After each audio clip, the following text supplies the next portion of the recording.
Hey guys, welcome to the latest episode of Beyond the Tape. This episode's going to be a big one where we chat to an industry insider that has been around forever. Before we move on too far though, let's talk about some sponsors that are helping this podcast keep on going.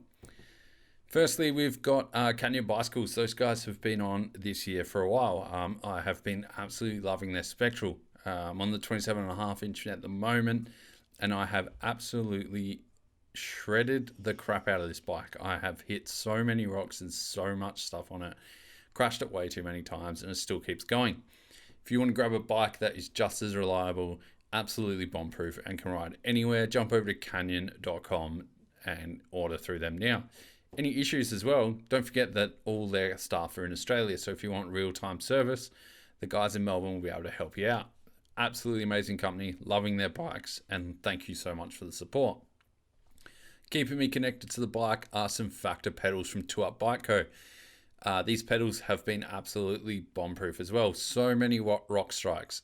For their lightness, I thought they would be absolutely decimated by now, but thankfully they just keep on going.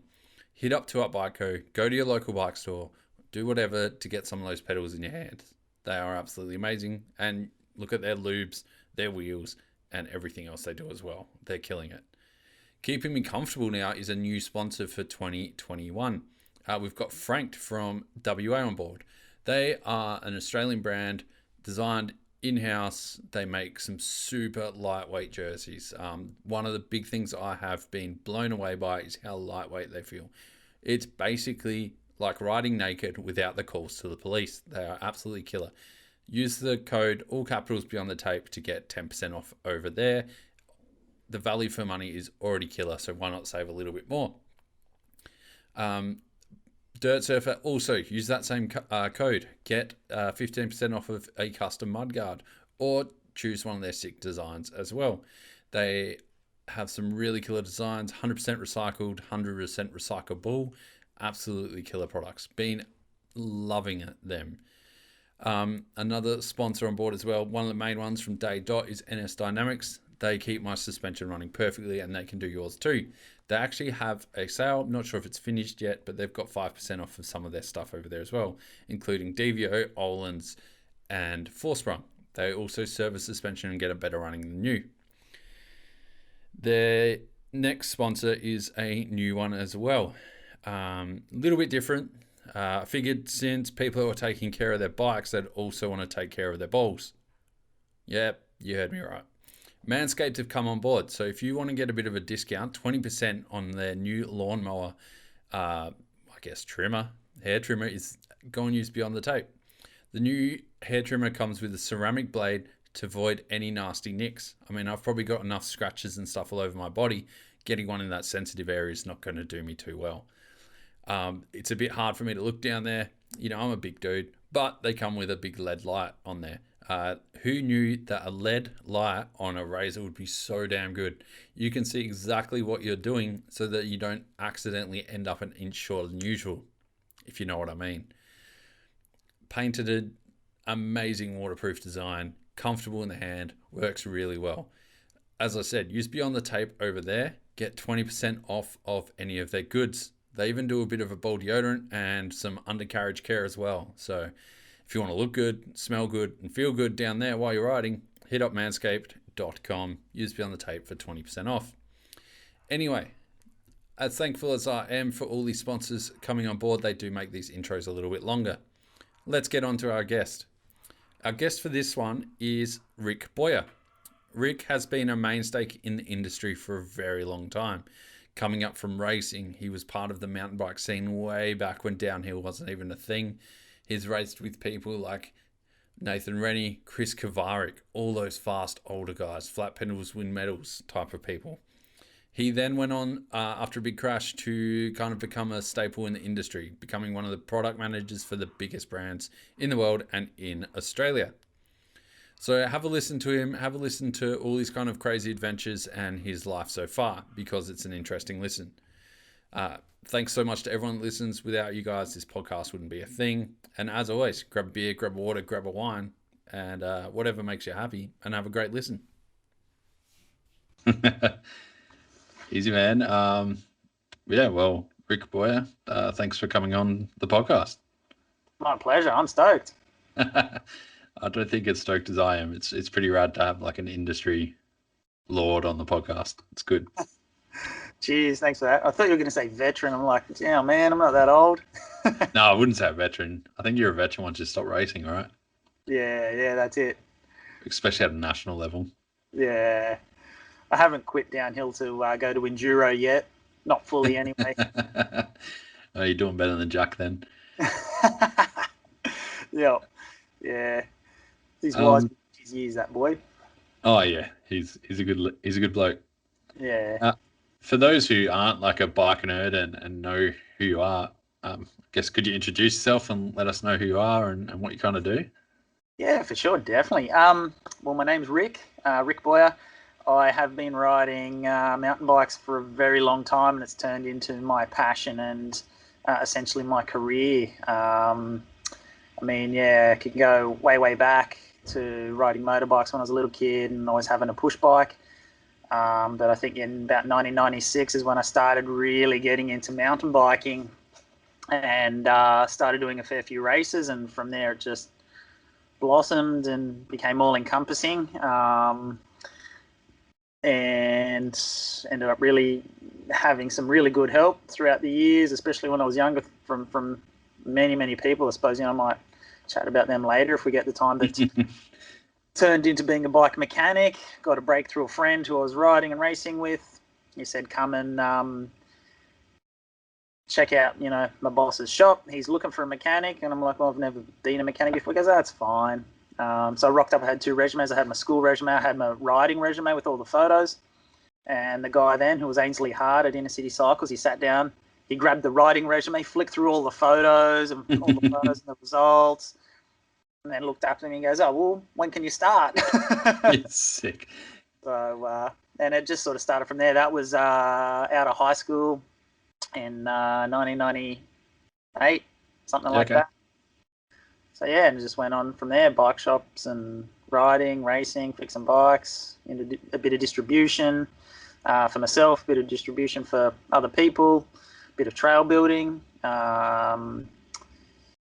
fixing more bikes, still fixing bikes. So, yeah, all that sort of stuff, selling bikes still, yeah.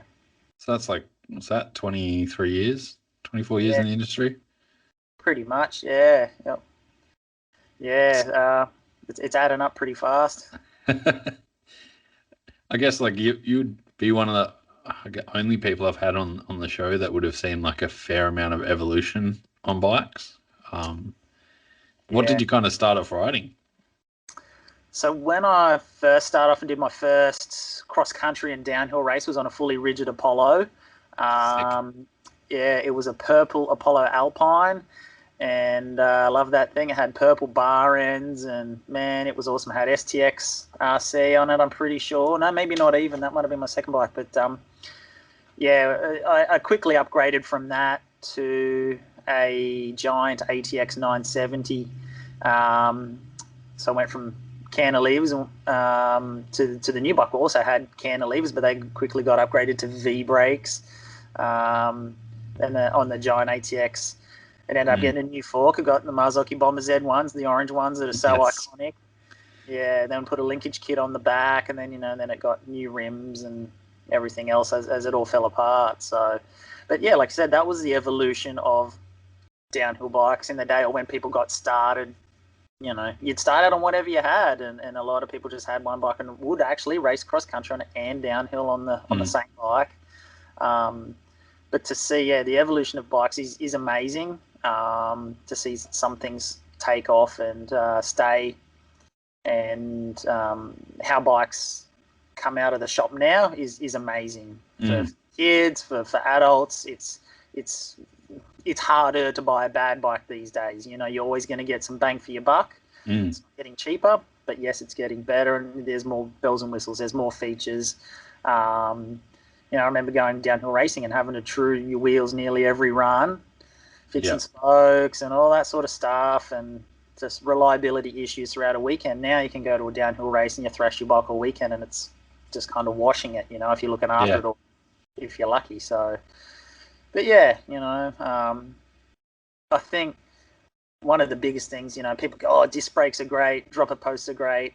I think getting rid of square taper bottom brackets was probably one of the biggest the best things. I remember snapping square taper bottom brackets, racing, dirt jumping, just that's probably one of the best evolutions to get rid of square taper bottom brackets. Out of all the technology that's got going on, square taper bottom brackets are the best thing to go, and get onto say ISIS or onto what's dubbed now, and all the newer bottom brackets.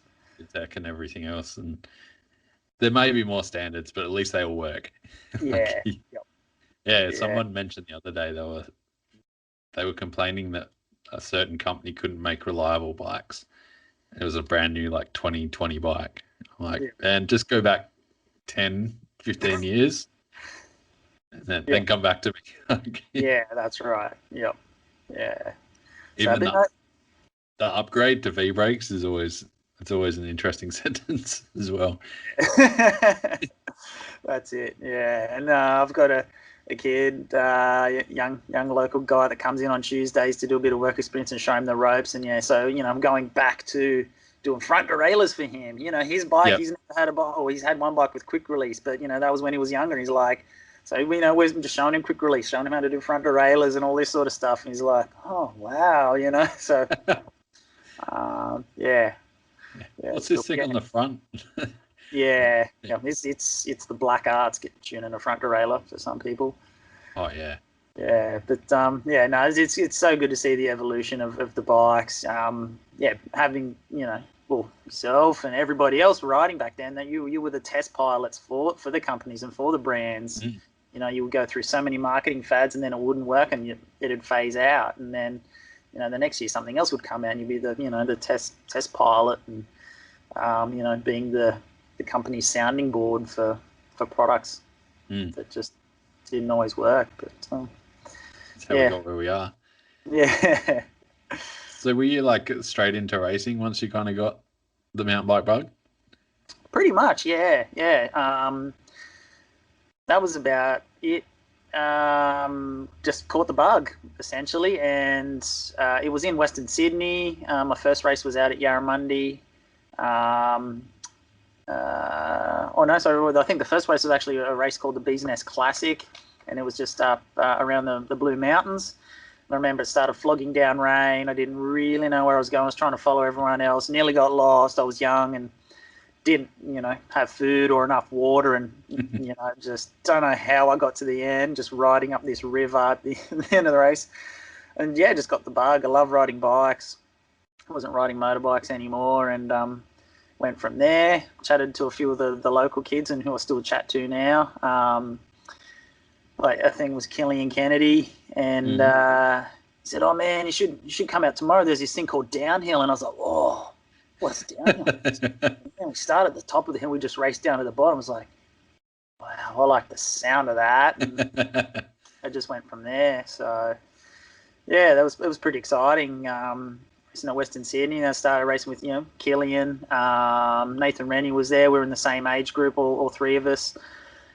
We all ended up being mates, but then there was a lot of older guys who were fast, and they had cool bikes, and then suspension. And it was a pretty solid scene. It was really exciting times to get in it, and then started traveling, doing the national rounds as a sub junior and a junior, and met heaps of other friends. Met Jared Reno from Canberra, Robbie McNaughton up here from Newcastle, and we all ended up racing together and doing a few trips, and that's how the Junior Assault Squadron came about. I know that's what we like to call ourselves. We thought we were way cooler than what we were. Most young kids do. Yeah, that's the first golden era of Australian racing, I think. Right? So you got Rennie, Rando. Was Sharples in the mix as well? Probably around that time. That would have been our first. What was it like going to national series then for those with those guys? It was amazing. We were just young junior guys going, and our eyeballs would pop out of our head when we see Scott or Michael Ronning come back. Before them was Miles Davis, and then it was Joel Panozzo. These guys had come back, and they're on Santa Cruz factory ride for Joel, Trek factory ride for Scott.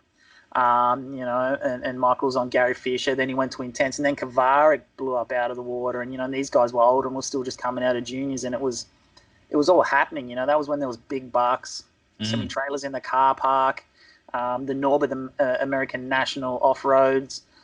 Their national championship races were nearly just as big as the World Cups, or if not bigger, because so much industry was in America. You just go to the pits and it was off its head. It's just semi-trailers galore, and you're like, whoa, it's like motocross and supercross. But yeah, it was good to have people like Scott and Michael and Joel specifically, and they'd help us boys out. And I never made the big leap to the big leagues, but it was really good for Jared and Nathan especially that these guys that had sort of paved the way a bit and had done it before, and then everyone was always keeping an eye out for the fast Aussies. So, but yeah, and then there was Johnny Waddell as well, man. True. Yeah. So many fast guys you could keep going on about. Yeah. That's why the scene was so big here at the time, is because we had so many people going big, and like the national series was healthy, and because those guys had that kind of dream, like you could dream to be those dudes. Yeah, definitely. And it's like, well, hang on, these Aussie boys could do it. Why couldn't you? You could get over there cheap and easy into the States, and definitely make a name for yourself. So it was something that Nathan and Jared followed. I went over and did a couple of trips with Robbie, but I don't think I took it seriously enough. That's for sure.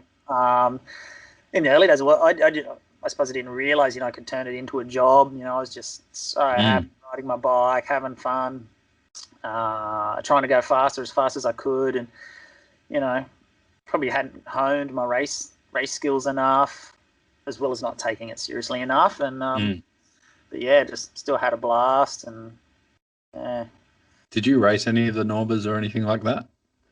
Yeah, I did a couple of the Norbers and a couple of World Cups. I did Junior Worlds in '99 in Sweden.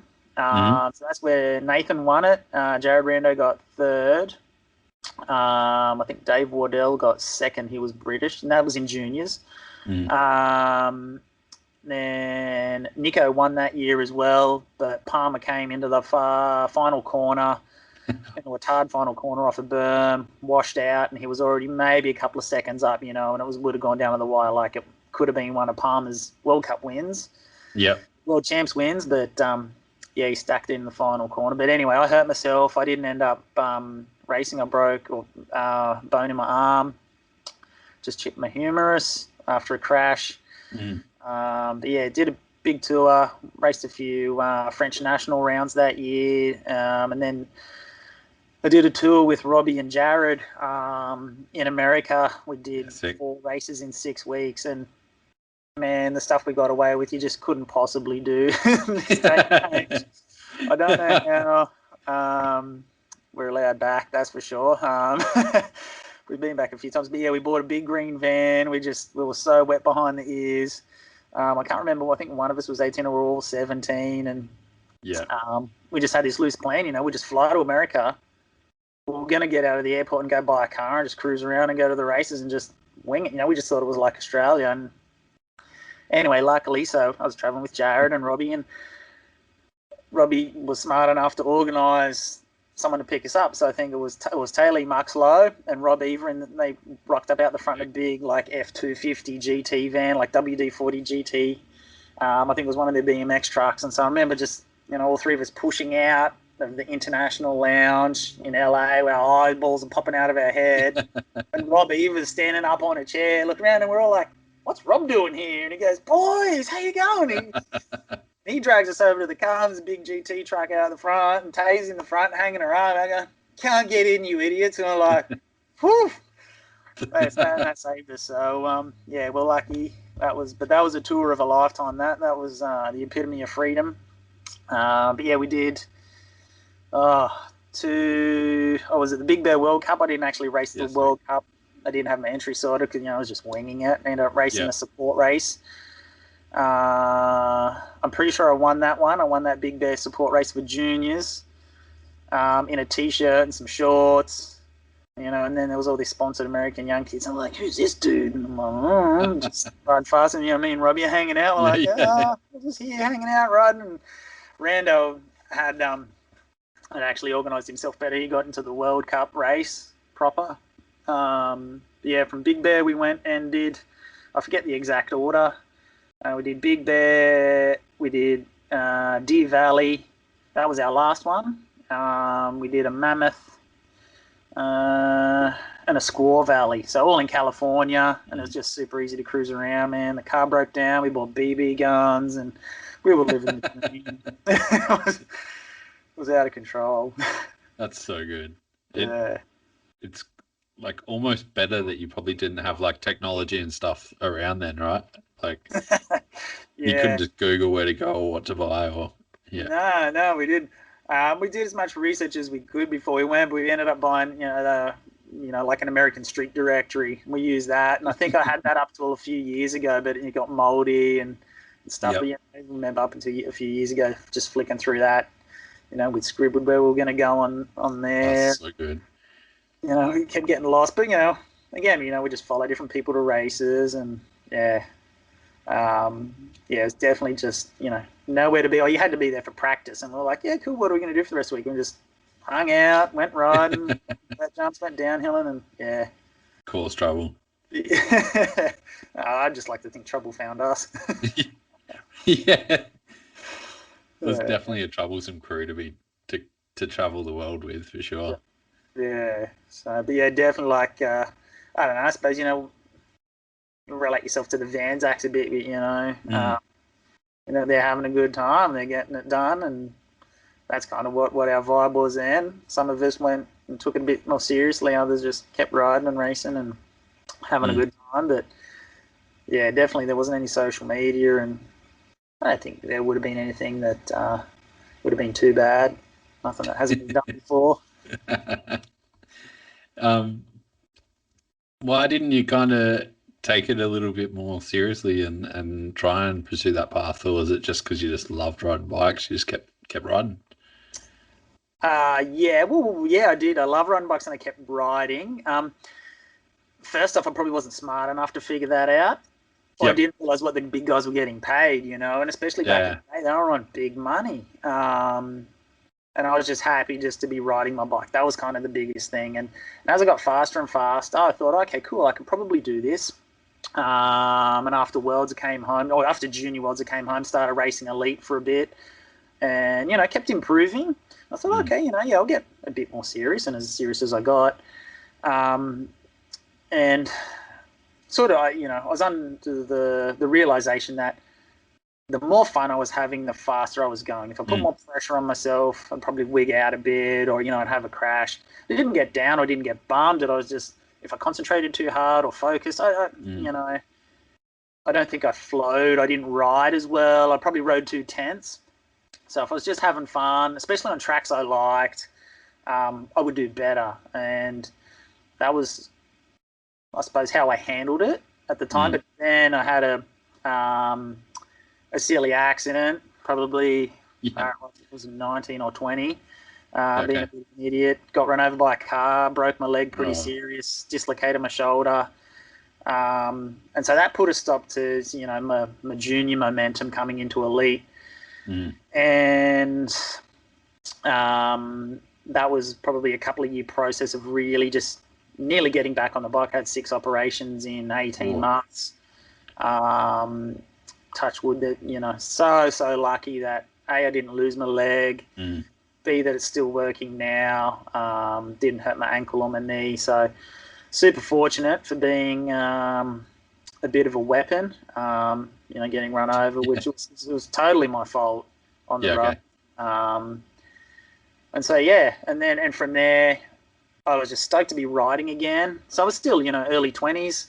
Yeah. And from there, I was like, look, I always had dreams of, maybe giving it another crack.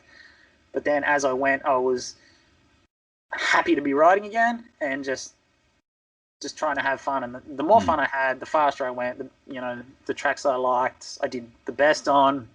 I didn't feel like I wanted to chase it. I was having heaps of fun in Australia. I had good jobs, had good work. And, you know, for those early years, getting back up to speed with the broken leg, I just was like, I'll just hang out at home and just try and have fun and be fast at home. I did a couple of World Cups overseas and just had heaps of fun and ended up going pretty well at them as well. But, you know, I got to the point where I was, you know, mid-ish 20s and just thought, oh, look, you know, I've missed out on a lot of experience and I'm just happy with where I am. Yeah. Just trying to go fast in Oz. So, but yeah, did a few overseas races and pretty happy with that. I think I still got some results kicking around in, you know, in a shoebox here and, you know. Yeah. I've still got other plates above your head. Yeah, still got some another place. I thought I'd try and get them in. Yeah, there's still those another place. So and good.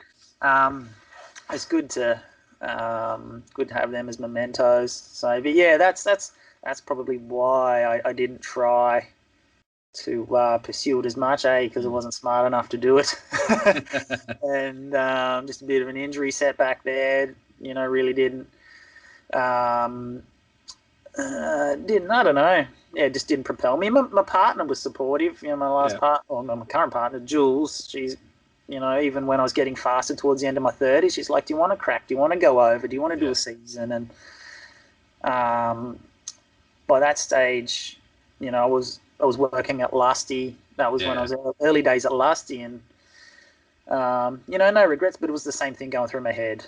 Look, I don't need to do it. I'd probably love to do it, but you know, I've got stuff here that I'm doing. You know, how much would it cost? You know, there goes 20, 30, 40 grand or whatever. Yeah, easy. You know, and I might not cut it and all that sort of stuff. So you said like you kind of dropped that you missed some experiences through your 20s. Is what do you kind of mean by that?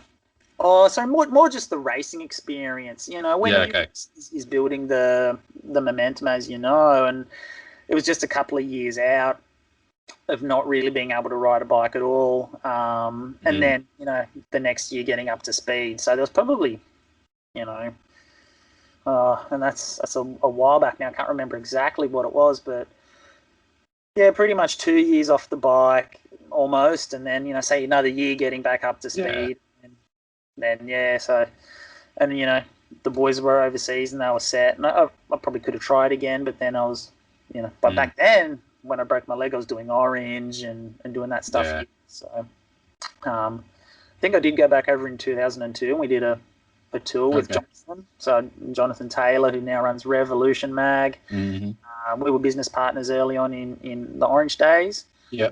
2002 went and did a couple of World Cups and again, just more so for fun. Yeah. Pretty happy with that, and you know, that was good. But yeah, nothing really came of it. Anything.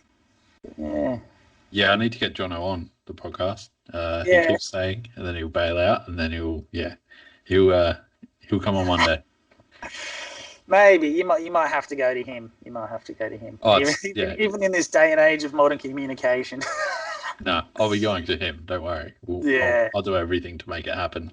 Yeah, that'd be good. He's definitely got some stories as well. So yeah, he'd definitely be a good yarn. Oh, for sure. Yeah. So you kind of dropped it there, but you and him started Orange, or bringing Orange into the country? We did, yeah. And it all started, no, I can't even remember the year, probably 99.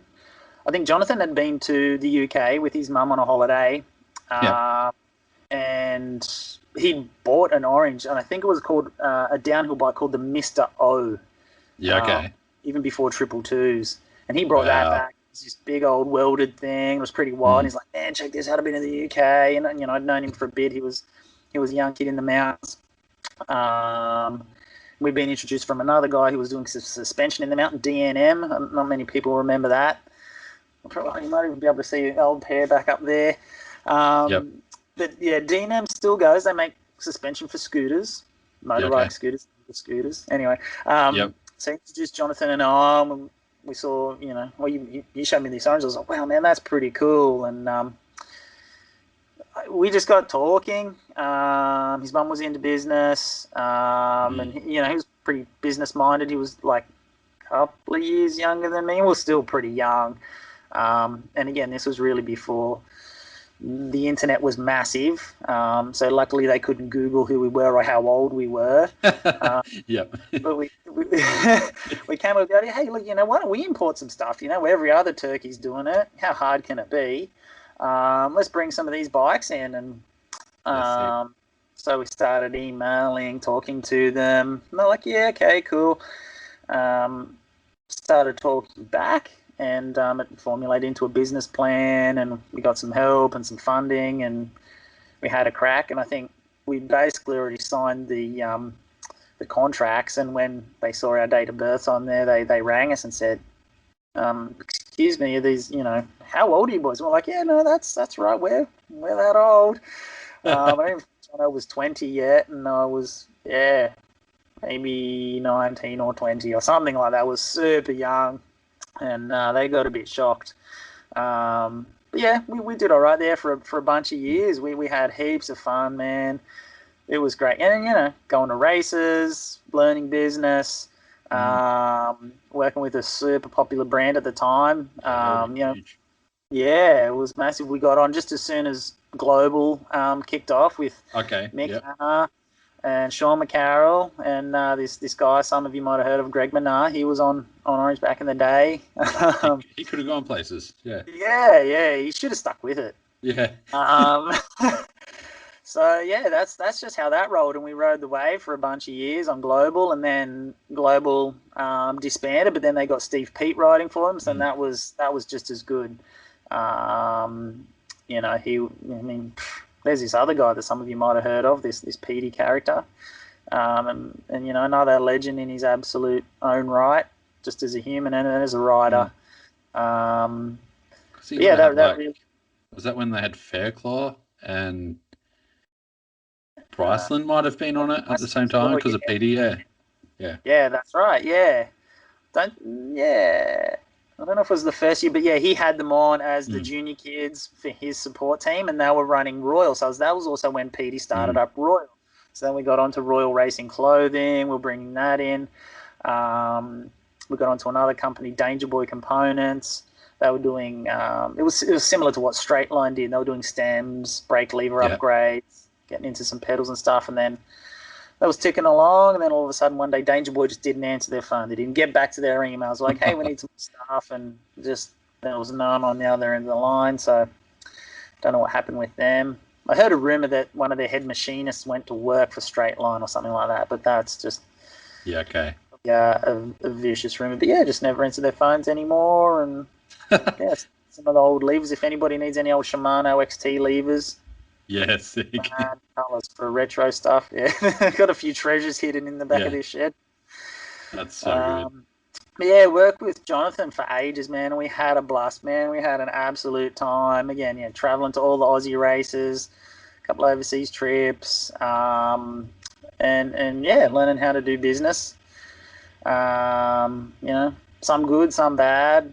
But yeah, and then as he kept going, he started Revolution Mountain Bike Magazine. In that period with Matt Holmes and Mike Daly, the guys doing 2020 mag, and that's and you can see that's gone from strength to strength and just ticking on. So good to see that, and that's his gig at the moment. And I ended up taking over Orange. 05-ish, maybe 06 or 07 or something like that, around 2006-ish or something. So maybe 5 or 6 years doing Orange, and but we still hang out, and it's great to catch up at races. It's good to see him doing great. Well, like Citrus Imports that would have been like one of the biggest. Well, that's what you called yourself, right? That was one of the biggest distributors for a while, right? Like, it was pretty big. I don't know. I think maybe our reputation preceded us. It wasn't big, there was only two of us with some help and support in the background. But it was definitely a hot ticket thing. We tried to make a lot of noise, and we had Orange bikes that were they were everywhere. It was Global Racing, Steve Pete, and the Orange team. And then locally, we had Justin Avakainen get on the Mad Cats team. We had Brent Atkinson get on the Mad Cats team. But we also had our local team that we looked after as well. with Luke Strom and Dave Wacker McLaughlin. So yeah, Orange was a really big thing, but it wasn't a massive business. Yeah. But it was growing, and then just a few things faded away. Like Danger Boy went bust. Valencia Sports Group, which is the owners of 661 at the time, they bought out Royal Racing. Yeah. And we didn't even get a look in. Basically, just went straight to the distributor at the time of 661. I forget the name back then, but I don't think they're around anymore. And so we just lost distribution of Royal without a phone call at that stage in the early days. So then it was just back to Orange, and these things happen. Gotta roll with those punches, right? Like we go. Yeah. So yeah. And like, it seems way different to now. Like, you obviously social media again, but back then it was a little bit more win on Sunday, sell on Monday type of thing. So if your bikes went up the top, then yeah, exactly. And that was it, and it didn't have to be, I think it was MySpace back in the day. MySpace wasn't even around then. Yeah, it was just like the magazines, and the internet was just starting to come online. I remember, every weekend I'd be on the Sticks and Stones website. So Craig Stickman Glasgow, he was Lee Donovan's mechanic, works for Troy Lee now, and he was the mechanic, and he'd be on his little blog site just punching out, all the results and everything that was happening. It was just like, man, you couldn't get enough of that. But now, everyone's got a vlog, everyone's got Instagram and Facebook, and it's short snippets, and everything that's going on. It's going to get released before it's even released. But yeah, it was win on Sunday and sell on Monday. That was it. Now there's so much more marketing. There's so much more noise with marketing and different aspects. Free riding that kicked off. That was big with the New World Disorder stuff and Red Bull Rampage kicking off around that time, really gaining popularity and momentum. I suppose that helped the scene as well. But there's so many more people out there getting support, which is a good thing. They're not necessarily on the top of the podium, but they're good people. So and they wouldn't be getting the support if they weren't. So, but got to agree with you that. Yeah, it was definitely podium results paid your way, whereas not so much this day and age. There's different ways to be able to earn a keep. Yeah, market yourself. So, but the fast guys still, they still earn the premium. So yeah. Well, I think Aaron Gwynn's posted like 5 times this year, and he's probably the highest paid, right? So same with Manar, that Manar guy. Yeah. I think, Manar, I believe deserves it a little bit more. Aaron Gwynn, I think a lot of his meal tickets are coming from America. Being that American boy, and maybe he could spread the love and help out a few young Aussie and New Zealand pinners. Spread his pay packet, spread his pay packet a bit wider for some young punters. So it's a very steep pyramid. Like a lot of those, the money falls off real quick. Yeah, it does. Which is unfortunate. Yeah, it makes it hard. And the World Cup numbers or entrants for downhill riders, have been getting cut back, harder to qualify, less practice, and they're really tapering it to an elite level, which I can appreciate. But then it makes it harder for your Joe Blogs to come in and have a crack at the Vanzak boys, or, an up-and-coming to get out. As an independent rider, it seems like you need to be an independent rider in your own country, get support or get a feeder team or get onto a team to help you there. And then they're just not, that's not feasible for everybody. There's not as many teams out there. There's a lot of support, but it's difficult to make that top rung of the pyramid or the podium. And then you've seen it turn into more of a professional sport. Not that it wasn't professional before, but it's much more serious, and the seriousness is filtering down. You get your elite World Cup guys were serious, but man, they like to party back in the day. Now,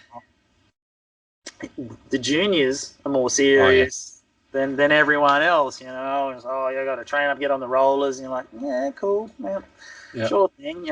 But And if it's not fun, why are you doing it? You know, yes, it's a job. But will it be a job? You know, I mean, for how it's got to get some realistic expectations about it.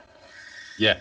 So. Well, yeah, we'll go on a bit of a tangent, but like, I think one of the first people, Martin Whiteley, he said to me, like, you got to have a strong national series to have a strong athletes in the World Cups, and you can kind of see that now because America's got that real good windrock scene thanks to Mullally.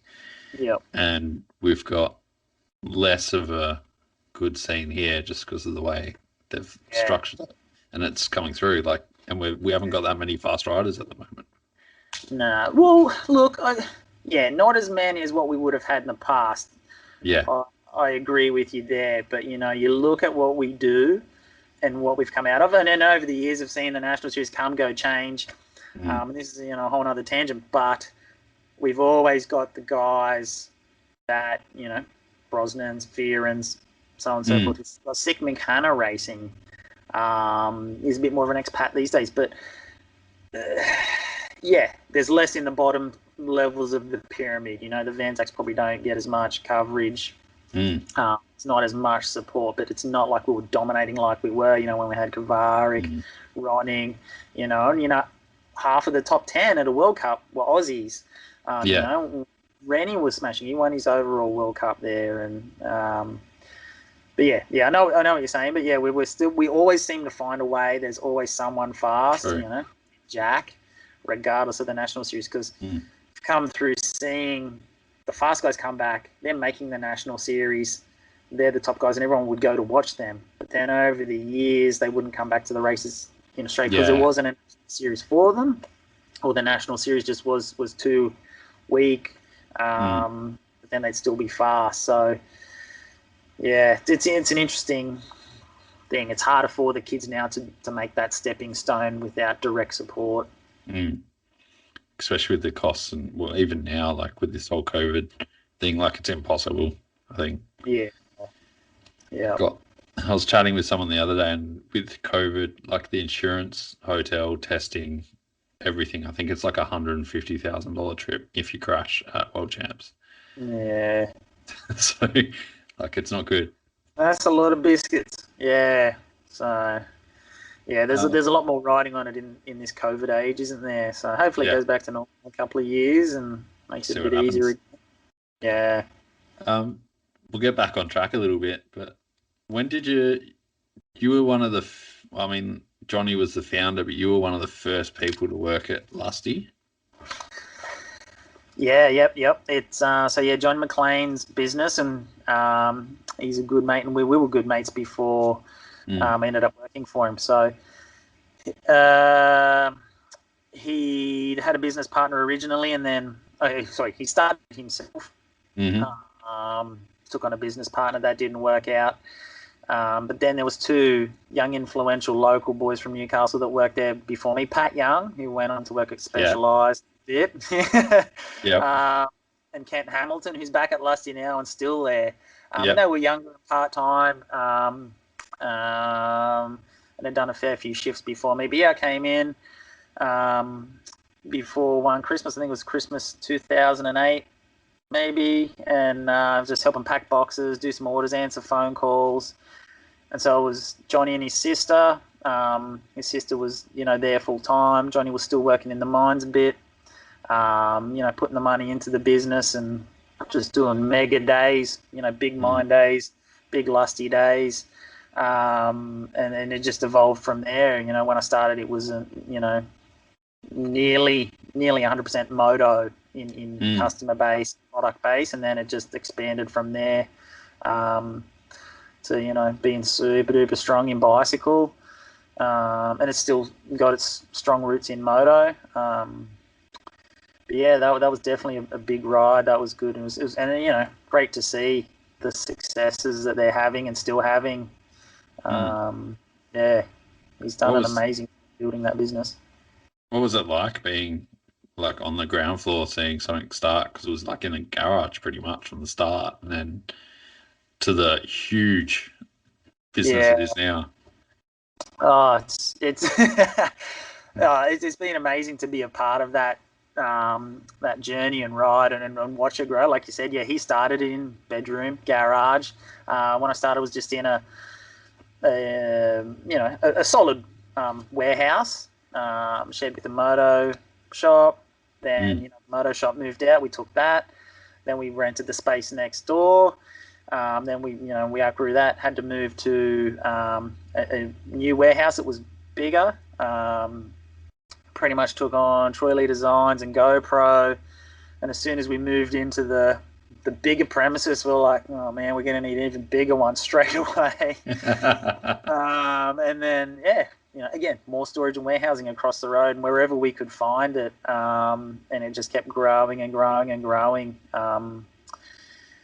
Definitely. It's such a cool ride to do that. But for me, it was something new every day in that, still packing orders, still sweeping the floor, unpacking containers, driving the forklift, answering phones, doing forecasts, driving spreadsheets. Yeah. And over that it evolved where, it was like an octopus doing a million things. And over the years, having the experience to know how, a lot of the operations ran and, different stuff would come in to do different things and helping them out. And then Johnny, it was only, a couple of years after I started, he ended up being there nearly full time. It's like first started, he was there a few days a week. Then he got, part. It's like he was a part timer, but we would talk all the time and after hours, just grew and grew, and then finally, gave the mine away, and it just kept growing even more.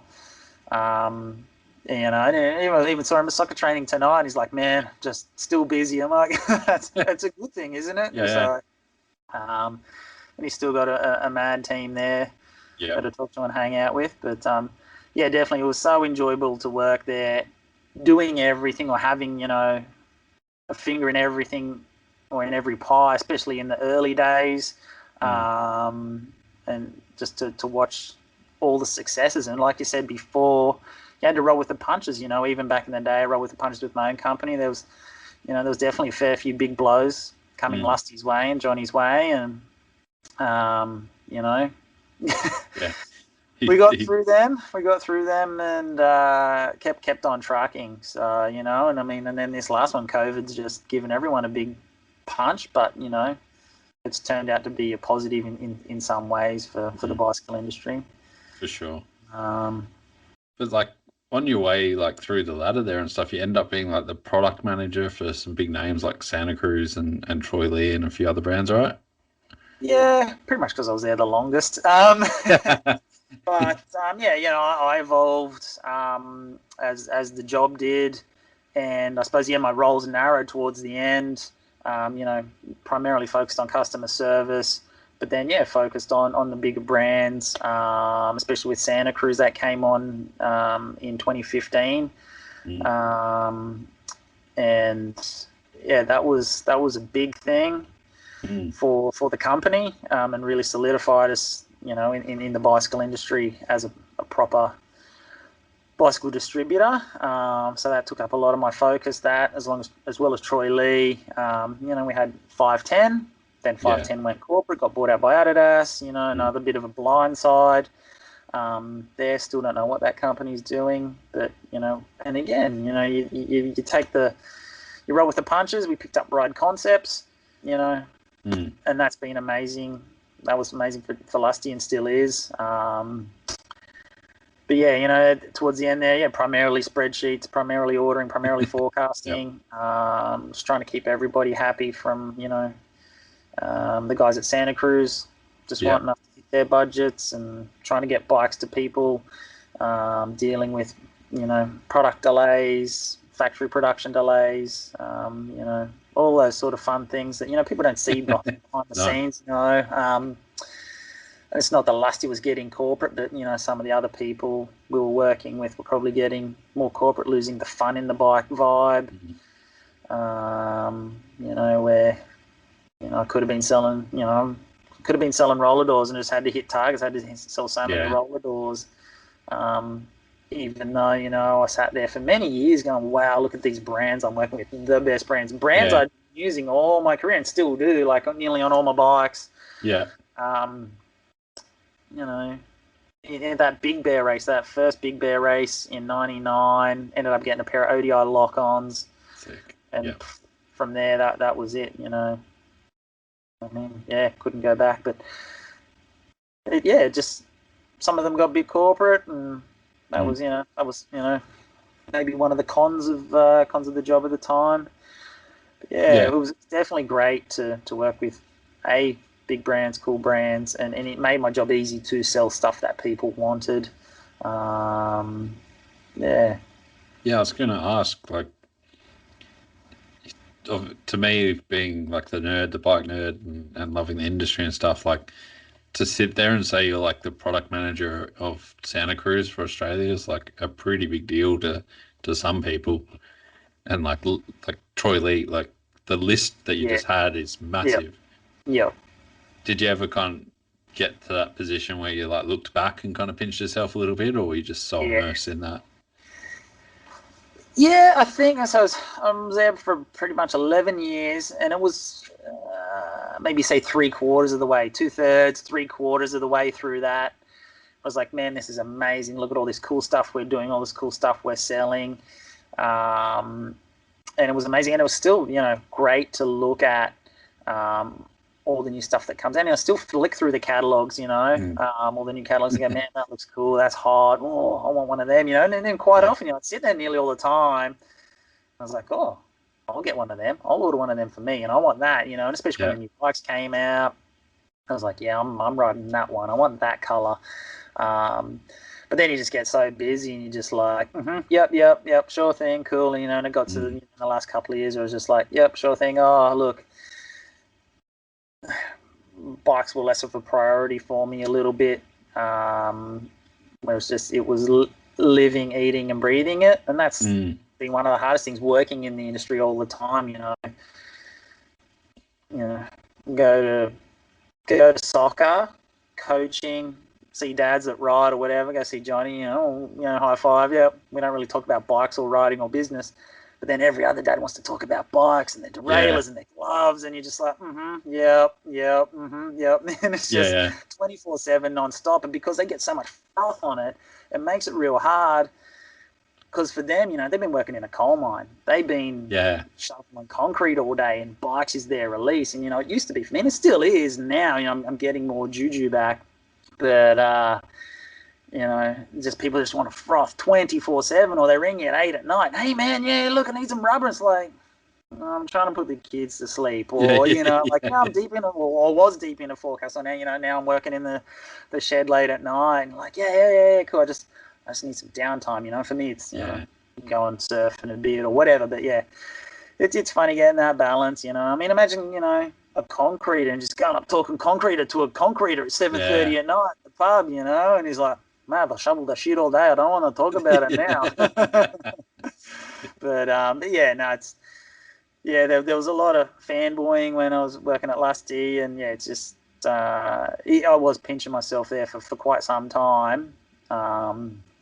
To be working with all those really nice brands, but then I suppose then you get a disconnect. Like 510 goes corporate, and other companies go corporate, or they just then it just turns into like, well, here's the spreadsheet. You got to fill this with zeros and dollar signs, and that's it. Don't talk to us unless you get that back to us. And you're like, all right, okay, that's how it is now. And it's bigness. No. That's probably not fair on all of the brands we worked with, but it's definitely happening. It's happening, but that's the industry and that's the world in this day and age, and that was taking some fun out of it for me. So, and like I said, probably with my career, if I wasn't having fun, maybe I wasn't doing my best or performing at my best, or wasn't focusing, or wasn't driven to do it as much, or wasn't as exciting. We've got to be having a bit of fun, like, yes, I'm competitive. I like winning. I like working hard, putting in the hours, putting in the effort, but just got to be on the same page with the other people, and wasn't not anybody at Lusty or anything there, just didn't want to go full corporate. Didn't want to deal with the suits, some of the suits at the other end.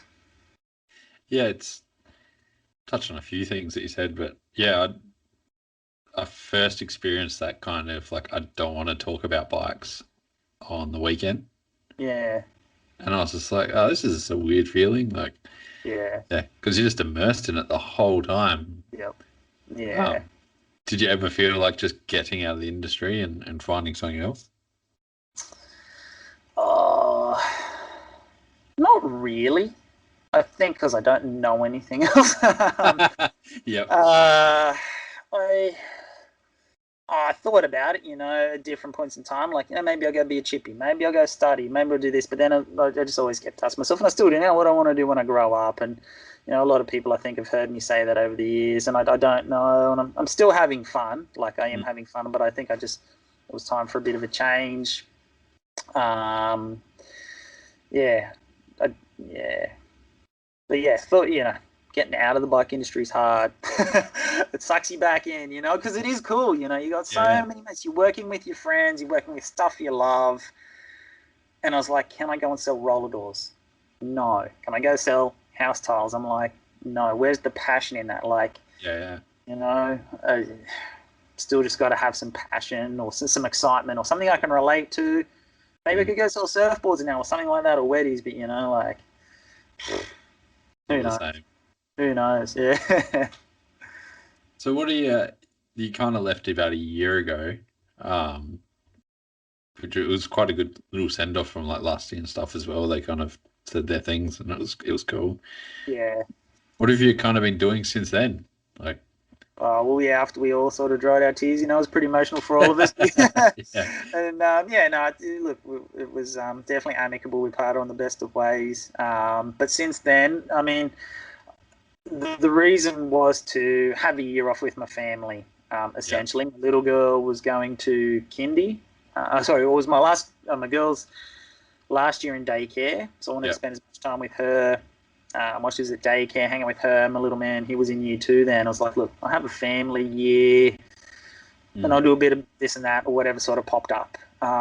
Ended up having COVID hit us, and that really, threw a bit of a spanner in the works. And luckily, my partner's smarter than me. That's one of the best things and smartest things I've done in my life is pick a winner with my partner. So she's, her full-time job kept going the whole way through, Yeah. and we're pretty crazy, got through, but then ended up just fixing bikes for people. I've always had a workshop. I've always Yeah. done my own stuff, helped the team guys and other races. Then it just started spreading. I fixed one guy's bike, and even now, I still haven't advertised. I'm just getting 1 or 2 people a week, Yeah. just cold calling, word of mouth, and that was it. And I was going to have a year off, but I think I worked on more bikes through, the school holidays last year with COVID because everyone was riding and all that sort of stuff, more than I'd worked on bikes in many years. So I was doing that, and did a little bit of work for Robbie at Drift, building bikes primarily, to the point where they got busy enough where they ended up just, getting me to build bikes from flat out. For a few periods there, especially before Christmas, and then that was it. So I think the plan this year was to really try and ramp up the workshop sort of side of things, but still haven't advertised, still getting enough part-time work. But then took on a role with East Coast Mountain Trail. So they're Newcastle-based, New South Wales-based trail building company. They've done Ride Dungog. We're just about to start a gig in Glenrock here right in our backyard, which is probably one of our most exciting little jobs. Just helping on a little section of track here, which is going to be sick. And doing some part-time stuff with them. So, part-time daddy daycare, part-time East Coast Mountain Trails, and then part-time workshop. It's keeping me busy. Plus, sneaking in a surf here and there and a ride here and there, which is really good. But I get the feeling, and I'm actually pretty excited about working for East Coast. I've known Matt. He's an old downhiller from way back. And that's how most of my job interviews go. It's he stood at my shed door for a bit and goes, so you want to do some stuff for me? Yeah, that's cool. All right, well, Yeah, sick. Yep. let's start. So, but he's been going for a couple of years now, Yep. and I can see the potential there, and it's exciting. He's doing amazing work. I'm just helping in at the ground level, just checking emails, helping with some presentations and some tenders and some documents because he just wants to dig and he's so busy digging right now. He's like, I just need you to cover the back end. Cool. And got that covered, and I'll get on the tools if he needs, which I really enjoy because I did Yeah. for Glenn Jacobs and World Trail Oh, cool. back in 2005 when they started Stromlow. So we Yeah, started right. the Stromlow rebuild after the fires there, and that was amazing. That was so good to work with those guys then for a few years. I wasn't a full-time employee, but I was one of their first employees, or in the first mix. I was working with Dennis Bear, man. We had some laughs. And yeah, great to start rebuilding Stromlow. We did a few walking tracks here and there and other projects, in Brizzy, and walked Buller, Buller helped a bit down there and stuff, and that was probably one of the most rewarding jobs. But over the years throughout my career, I'm like, yeah, I'd love to do some trail building again. Yeah. I like the day. Yes, it was a hard day's work, but you could turn around and go, I've seen what I've built. Yeah. There's a reward. Plus, you get to ride it. So enjoyed it heaps, and to get back in with East Coast and Matt, and with the potential that's out there, the evolution of mountain biking, everyone's into it. The tourism that's coming along. I mean, New South Wales is always a bit behind with bike tourism. Look, Tassie, Brizzy's taken off, Victoria, Adelaide. Hopefully, New South Wales can kick off a bit more. Matt's got heaps of work, but it's just exciting to get in, ground level, start, help out, offer my bit, do what I can. I learn a lot with Orange. Learn a lot. I made a lot of mistakes, and then evolved, and Are you still doing Orange now as well, or? Yeah. Slowly but surely. Yeah, definitely. Still doing that, and I'm back on them now. Got the shed full of them. Got a new downhill bike. I rode that at Medina and loving it. I saw that. Yeah. Finally got it tuned. I just built up a 5 Evo. Finally, it's been sitting here in parts for a couple of months. Finally got to that. But yeah, look, it's very small time. Still got the website, and it's rocking. Its own thing, people go, oh, they haven't changed over these, and you're like, well, no, not really. They are what they are. It is what it is.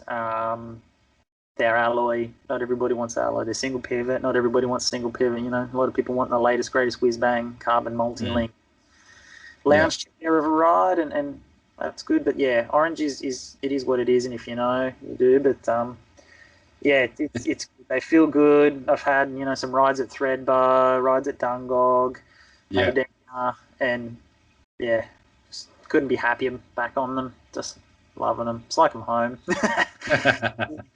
So yeah, but it's small time.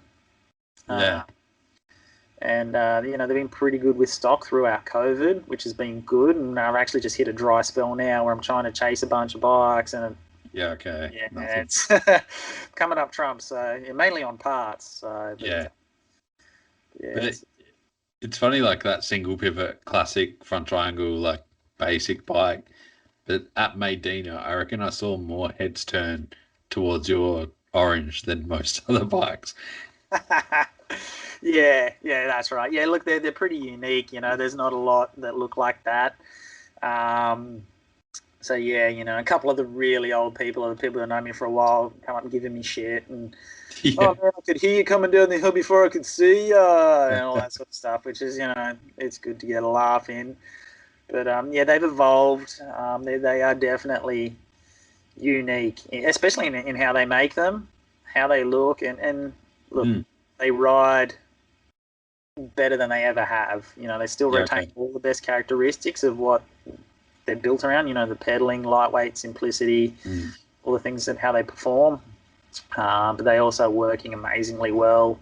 Now they're just refining everything, and the shock technology's come a long way as well and helps. But yeah. I was about to say, like, that would have helped a bunch. The shock suspension technology. Yeah, Yeah, that's right. So, and yeah, I mean, back in the day, there was pretty good technology, with Fox, and then they Mm, put the fifth element in it. But I never felt like I could get the fifth element working. That was for a different. mm. Like, the fifth element was designed more so for intense, or the four bar links, or the multi Yeah, likes, and yeah, I never felt at home with the fifth element shock in yeah, I the two heard some bad three. things about them. Yeah, Yeah. yeah, Uh, sick. I guess like another thing I wanted to touch on, and I heard this secondhand. We can edit it out and stuff, but you had some kind of health issues like last year as well. yeah, yeah. Well, that was a couple of years ago. Yeah. So 2019. Yeah, ended up Okay. getting diagnosed with type 1 diabetes. Yeah. Yeah, which was a shock. It was it was a surprise. Um, and yeah, dealing with it. It was fine. It's easy. I'm in what they call this honeymoon phase now, so it's super easy to manage. Mm.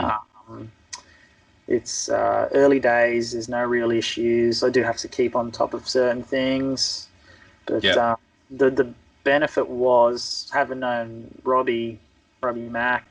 He's had diabetes type 1 all his life, and so we'd go for a ride, or we just hang out. He's travelled the Mm. world, lived his life fully, and just watch him inject insulin when he needed, and then balance his diet as best he could, and all that sort of stuff. And so I knew what it was.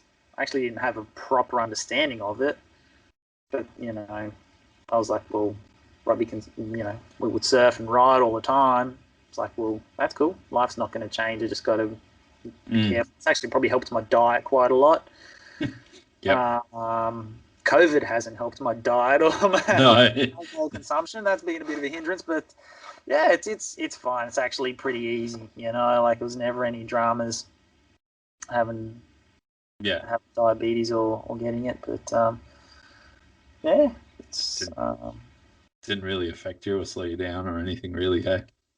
not really, not yet, no. But yeah, I've had to take it on board, Mm. and just I suppose, be more mindful of my health and my diet a little bit. And I'm trying to. I'm definitely not that good at the best of times.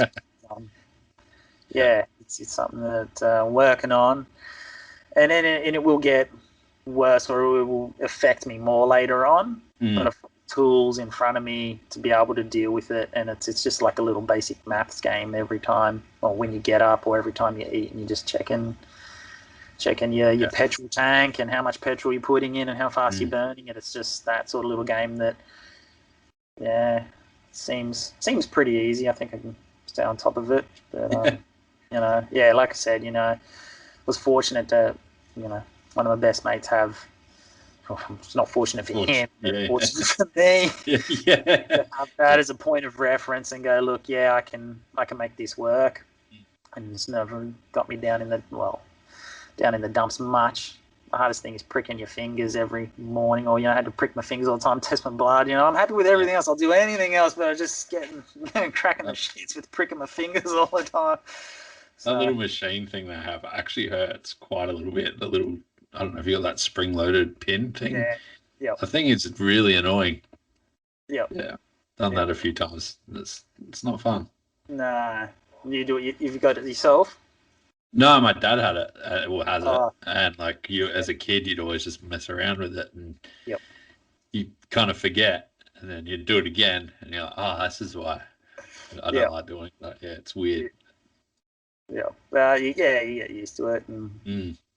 yeah, it's pretty easy. And the technology that's coming out of the medical profession this day and age Oh yeah, is advancing at a rapid rate of knots. They may never cure it, but it's definitely getting easier and easier to deal with, especially for me. And I've only had it for a year and a bit, year and a half, yeah. 2 years coming up now. Mm. Something. So, yeah. Um, we'll start wrapping things up a little bit in a minute, but I've just noticed you got like a bunch of helmets behind you. Is there any of significance up there? Just Um. random. Do you see a Red Bull one up there? But Oh no, it just looks like Red. It's just got the colours ah, very similar to it. No, it never had anything to do with Red Bull, but no, just an old collection of helmets over my years. Managed to be able to keep most of my helmets. Tried to keep cool. the plates. I think there's probably 3 or 4 helmets that aren't there. But yeah, started off with one of the very early Bells. Then I went to a Gyro Mad Max. Sick. Then there was a D2, and I got the D2 custom painted after a year or so. Ended up slamming my head into the ground. That one's broken. And then ended up getting looked after by Fox for many, many years. And yeah, they're all the V3 moto helmets because once I smashed my head pretty hard, I was like, oh, I'd probably prefer a moto helmet. Then a couple of One Industries helmets. Again, there's a few of them are banged up. And then a couple of Troy Lee helmets. I've got one Troy Lee up there, and the last couple are still in bags. I try and keep the last couple pretty good tucked away. I got a Stack hat up there. Sick. Ran the Stack hat in the Chosen Line series for a while there, jumping and race 4 crossing that Stack hat. I found that at our old community cycling centre. They had an old bunch of Stack hats I was going to throw away, so I took a bunch home for all my mates. Yeah. Trying to keep some memorabilia. Got a couple of other orange frames hanging up. Can't see over that side, and a couple of banners. But it's the workshop's coming along, still tidying it, trying to make some more space. It looks pretty set up in there. Yeah. Did it take you a while to get sorted? Oh, a little bit. I mean, I've had half of it sorted for my own personal stuff. Yeah. For a decade now. And that's always evolved. But yeah, really had to make more space for other bikes. This other half's getting tuned up. That's, more tools, wheel station. But yeah, I've got pretty much a full workshop here. I do outsource some detailed suspension work or some in-depth suspension work, just so I'm not having to carry a million spares for old stuff or new stuff, or you pull a cartridge apart and this is worn or that seal's broken. Hang on, I don't have that other thing. But I do air shaft services, lower leg services here, most of that stuff, the basic suspension stuff. But yeah, everything else here, wheel building, so on and so forth. But yeah, that's pretty dialed. I'm pretty happy with it. Got a TV in here, got a fridge in here, stereo, fan for summer, heater for winter. I think suspension tooling as well. Good luck with Fox trying to find every single tool they need to be. Yep. It's a crazy part of the industry. It is, yeah. So, and you can do most suspension seat posts. But yeah, then I looked at the cost of the Fox transfer. Upper post tools. I was like, no, I'll skip that. I'm good, thanks. Yeah. It's insane. Yeah. So, what do you reckon? What's your most used or favorite tool in your workshop? You reckon? Okay. Well, I'll go 2 tools. Allen keys. I've got an Allen key set, and it's called the Hosan. Oh, really? Yeah. And it doesn't even come with an 8mm. It's just a 1.5 to a 6mm. And I think in the 20 years I've been working on bikes, this is my second set. So they're a nice, top quality Japanese set of Allen keys. And I'm looking for another set because they're just your standard small Allen keys. I'm looking for another set of T handles or sliding ones. I'll get something like that. In the next evolution. I've got Pedro's P handles. But yeah, the Hosans, they keep on going. They're precision fit. They're sick. Yeah, that's got to be super rare. Yeah. No, yeah. eBay Japan. And they were pretty cheap. I think it was less than $100 shipped for something that lasted 10 years. But probably the most satisfying tool is the Park Tool Crown Race Puller. Yeah.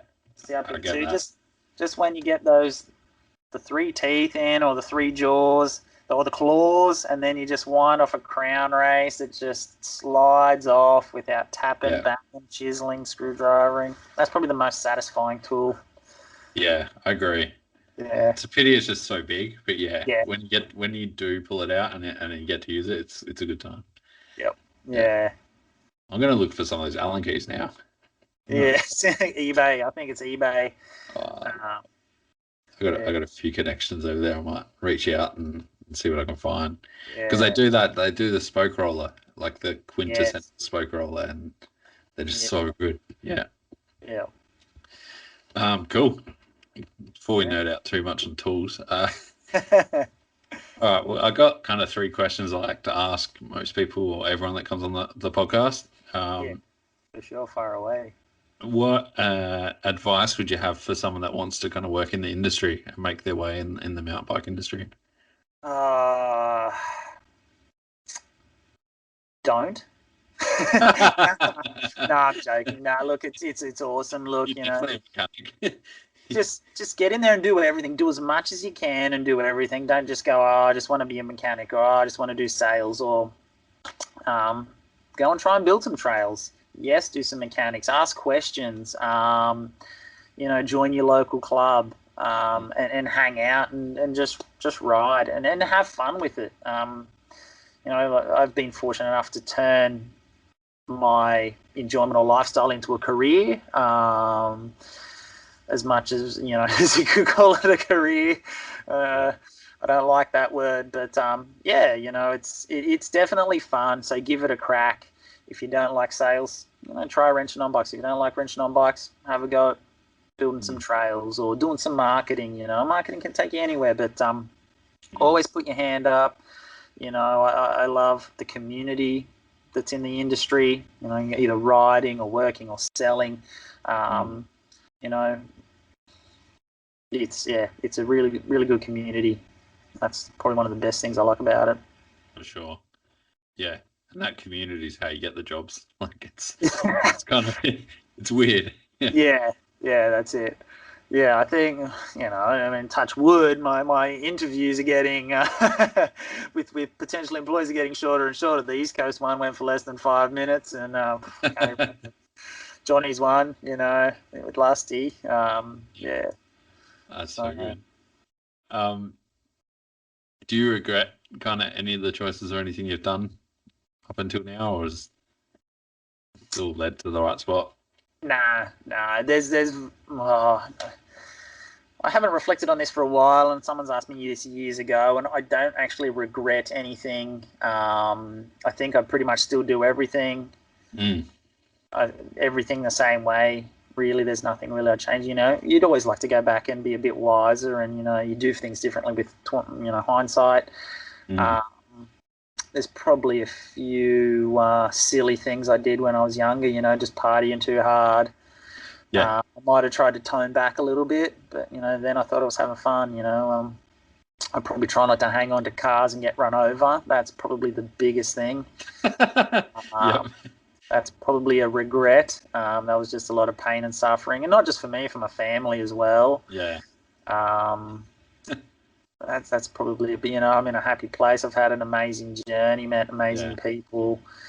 And you got to take the wrong turns, or you got to cop some of the punches and get back up. That's what shapes you, and that's why we keep going. But yeah, no, no real regrets. Yeah. Well, one of the things I should have probably been a bit wiser, and I'm probably guilty of it now, is just buying parts, buying bikes, and not looking at the cash flow and my personal cash flow. I was like, oh yeah, I need that. That's another tool that I've got to have, and I need a new fork. I just, because it's a new color or it's a new charged 2.1 damper, I better get that. Or it's the ultimate boxer, Yeah. So I just think about the amount of money I spent over those years on bikes and bike parts, and maybe not keeping enough of the old bits and pieces, or keeping some of my old bikes, but always had to sell my old bike to buy the new one. Yeah. So yeah, that's probably the biggest regret, not keeping some of the old bikes. Yeah. I think anyone in the industry knows those feelings. Yeah. Don't look at your shop account at the end of the year and you're all good. Yeah, that's it. Last question I ask most people, it's kind of one of the hardest for some, but what music do you kind of listen to if you're trying to get motivated, and if you're finding it hard to get out and get on the job or anything? Like, do you listen to anything to get motivated or G up? Yeah. This is probably my easiest question. Look, Sick.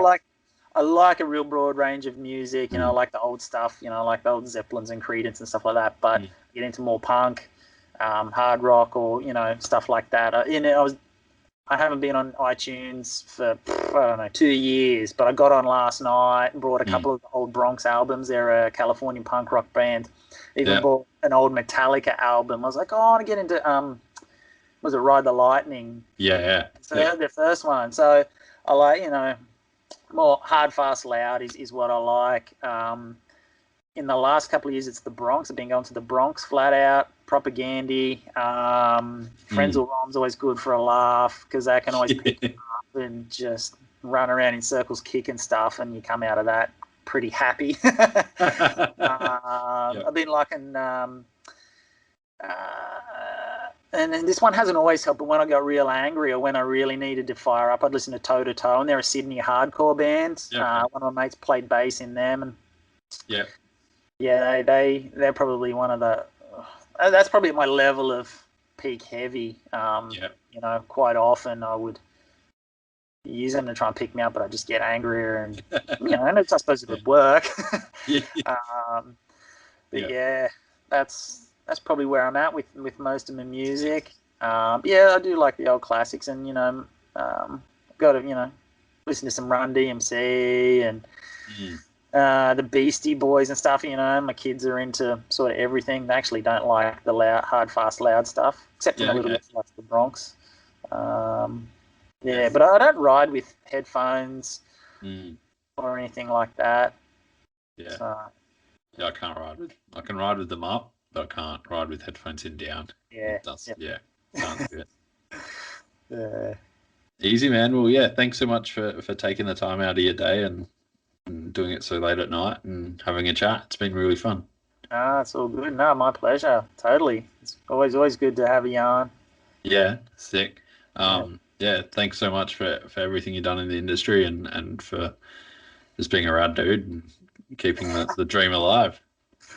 Thanks heaps. Yeah, no, my pleasure. Like I'm saying, I've enjoyed it, and so that's been part and parcel of it, and like to succeed, and help other people succeed. That's it. Help your mates out and kick some goals for sure. So keep on keeping on, and hanging out with mates and riding with mates and working with mates, and so good.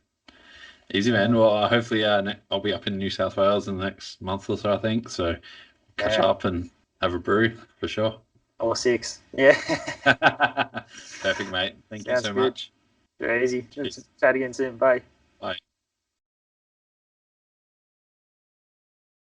Thanks so much for listening to that episode, guys. I hope you got a bunch of inspiration and info out of it. It was a really cool episode. Rick has been a huge idol of mine and a hero of mine and inspiration for a while.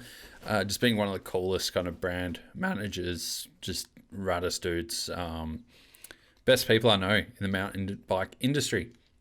Again, thanks to Canyon, Frank, NSDynamics, Tool Up Bike Co, and Dirt Surfer for keeping this podcast going. Make sure if you want any of those products from your local store, mention them to that store. Use the code Beyond the Tape at any of them. And of course, Beyond the Tape at Manscaped for 20% off. Get an absolute bargain. Thanks so much again, and hopefully enjoy the episode and look forward to the next one.